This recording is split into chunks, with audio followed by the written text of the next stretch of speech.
The rain that originates from the eastern Gulf and the Appalachia Bay region that rolls almost like on train tracks across the coastline and right up into southern Georgia, that's going to be the pattern that really keeps things kind of damp. And I want to reiterate, it's not going to rain nonstop all weekend long. We will have breaks in between these batches of rain that move through.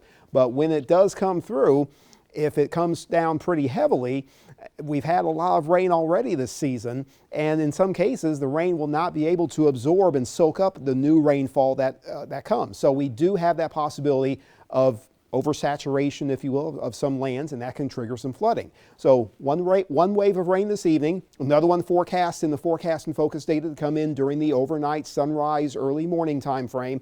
That passes on through. Yet another one is set to form in this pattern that rides from south to north, moves across into South Georgia. Now the heaviest of the rain is set to be near the coastal regions and then generally decreasing as it moves inland. So that's why there's the belief that if you are north of the state line, you'll still have some soggy weather, but it may not be as much accumulations over tomorrow and Sunday as it's likely going to be for the coastal communities and regions. That's where rainfall totals are expected to be on the highest range.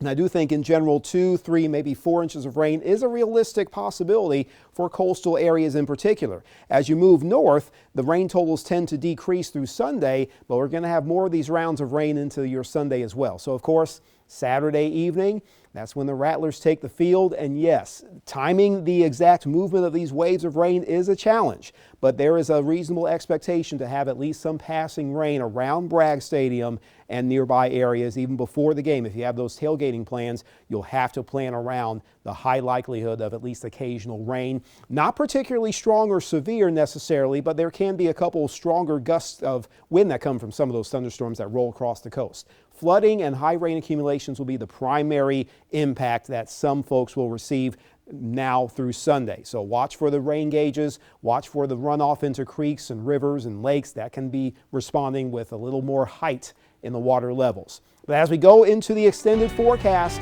there's actually a drier spell coming our way, perhaps cooler for some by Wednesday morning. We'll see. We'll be